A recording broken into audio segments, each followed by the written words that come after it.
Good morning and welcome to the second video where we will be looking at the one-armed robot letters and showing you how to form those with cursive handwriting. So let's get started. The first robot arm letter that we are going to start with is the letter R, or the sound R.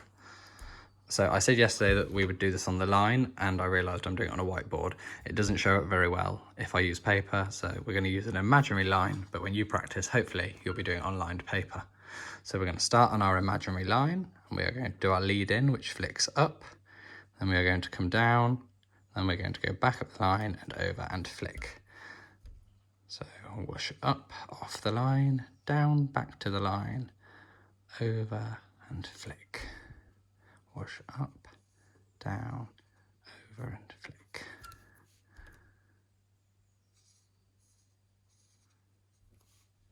And we have that little kink in the R, just so that when we do start to join our letters, we've got somewhere to go and it's not just a line that goes straight across from the R. Okay, the next letter we are going to form is the letter M, or the sound M. So again, we're going to whoosh up from that imaginary line and come down just like we did with R. Then we're going to go over, but we're only going to come halfway down this time. Then we're going to go back up and do another hump over and then flick, like so. So whoosh up, down, over the first hump, halfway down, back up, second hump, and then flick.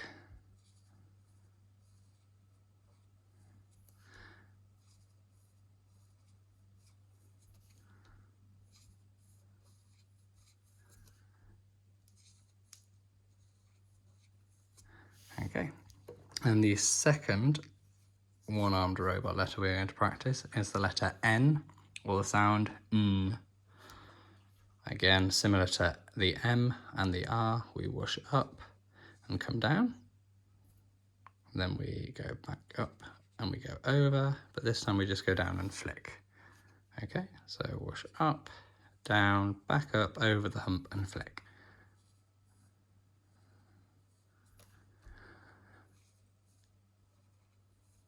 And you'll notice that we do get this little sort of spike here. That's quite handy to have because when we do our H, this is where our ascender is going to come from. Or a tall top, as we call it in reception, as well as an ascender. Right, so the next one we're going to do is H. So again, we are going to whoosh up from the imaginary line, but this time we're going to go all the way up, and then we're going to come down.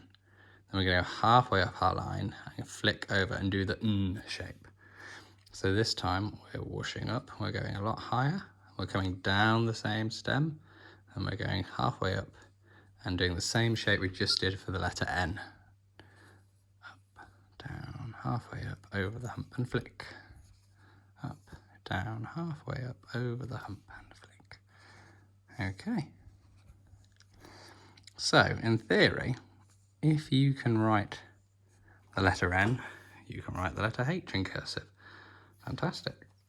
The next letter we are going to practice is the letter B, or the sound B.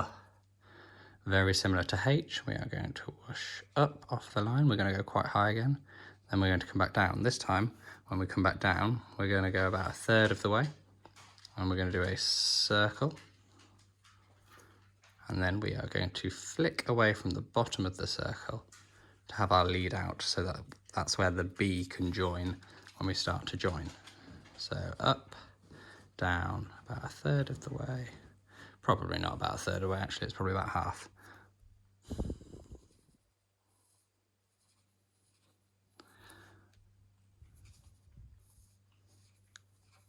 But again, feel free to practice these at home as much or as little as you would like. If you do any nice ones and you get some really good formation, please email it to us so we can see, because it's lovely to see what you're all doing. All right, after we've done B, we are going to do the letter K, or the kicking K, as reception would know it. So for this one, and this one tends to always be a bit of a tricky one, we're going to whoosh up like we have done for B and H, then we're going to come down.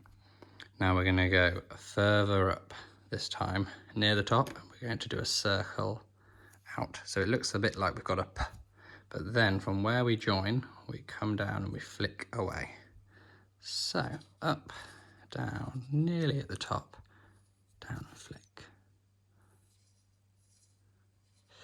If I'm completely honest, this is one of the ones where I feel like I could practice this for 100 years and it would still look messy. So if you do some and you think, do you know what, mine looks better than yours, Mr. Baldwin, send it over. Because I could probably learn from yours. Fantastic, okay.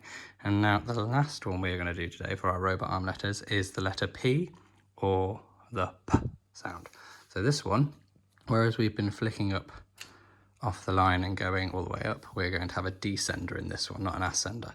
So we're going to flick up, but we're not going to go very high up now. It's almost going to be the same sort of shape as an I. And we're going to now, once we come up here, come all the way down and go through our imaginary line. And then we're going to go back up and we are going to do a circle to make the body of the P, and then we're going to flick away. So up, down through the imaginary line, back up, circle around and flick. Wash up, down through the imaginary line, circle back around and flick. Now we don't want our descenders or ascenders for any of these to be overly long. So just practice and see, what do you think looks proportionate? What looks right? Does it look like it's too long or too tall? And keep practicing. So that's today's robot arm letters. Thank you very much.